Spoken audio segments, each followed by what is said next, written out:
tili pa nkhani yomweyi pa 2 June mwezi uno tinalembera kalata Chakwera. Kalata idalembera ponena kuti kuli mponda matiki wina amati Zuneth Sattar amene amachita business ni boma la Malawi. Mkulu amene amamufufuza kuyambira 2021 nkhani zakatanga ndi ziphuphu. Ndeno pa 22 June 2022 Dr. Lazarus Chakwera anayankhula ku mtundu wa Malawi ngati president wa dziko lino live pa television. Amanena kuti alandira report kuchokera kwa Mai Martha Chizuma limene linali ndi mayina 84 akuluakulu aboma amene amaganizira kuti amapanga zakatangale ndi mkulu amene Zuneth Sattar.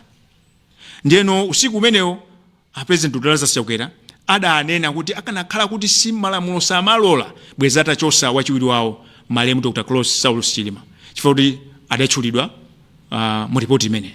Ndiye usiku umenewo anachula mayina 6 Saulus Chilima, George Kainja mkulu wa polisi nthawi imeneyo, Arenik Matemba,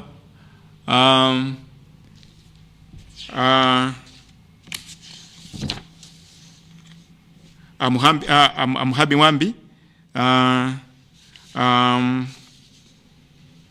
John Suzi, kuti ndi anthu amene Mwambi Kaluwa, Mwambi Kaluwa, George Kainja, Arenik Matemba ndi John Suzi Banda. Kuti ndi anthu amene amakhuzidwa ndi nkhaniyo kuphatikizapo mkulu woyang'anira nyumba zachifumu Priska Kaponda Mkaka. Anthu onse amene anachulawa anapezeka kuti anayimisidwa pa ntchito. Patapita masiku pang'ono kunapezeka kuti manong'onong'o anapezeka kuti Priska Kaponda Mkaka amene amayang'anira nyumba zachifumu abwereranso pa ntchito. Tikuyankhula pano Inspector General ali kuena chifukwa kuti Akainja anachosedwa ntchito. Anthu onse amene anachudwa siku imeneyi anachosedwa pa ntchito ena anamangidwa koma Priska Kaponda Mkaka sanamangidwe. Kenaka pa 1 September 2023 bungwe la Youth and Society idalemba kalata kulembera ACB tatu useni zutheka bwanja Priska Kaponda Mkaka adachulidwa pa nkhaninja koma anthu onse amene anachulidwa adamangidwa koma Priska Kaponda Mkaka sadamangidwe. Ndipo yankha ACB adauza mtundu wa Malawi kuti Priska Kaponda Mkaka anapasidwa mwayi kuti akabweze Benz imene anapasidwa kuchokera kwa Sattar ndi ndalama zokwana 70 million. Ndi anthu akudabwa kuti bungwe la ACB ati lidawakhululukira.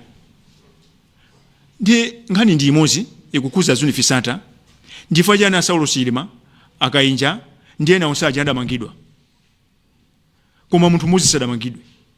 Ndifa jani anthu ena mwapasa mwayi kuti akabweze katundu ena osabweza malamulo a mtundu wanje amene ku Malawi Law Society.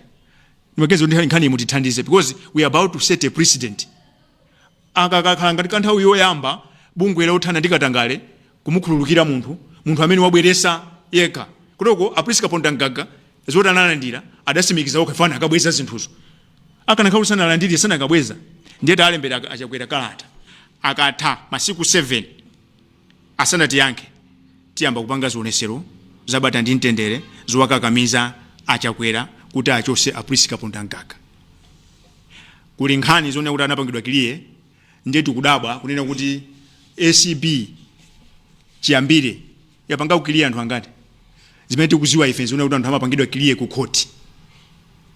Anthu amapangidwa kukiliye ku court kuti takupeza nosalakwa ndifake timanena kuti suspect alleged sinanene kuti Kaponda Mkaka anapanga corruption, sinanene kuti Kaponda Mkaka anapereka ziphuphu kapena analandira ziphuphu. Ayi, tikunena kuti akuganiziridwa amene amakhala ndi fine so say ndi a court.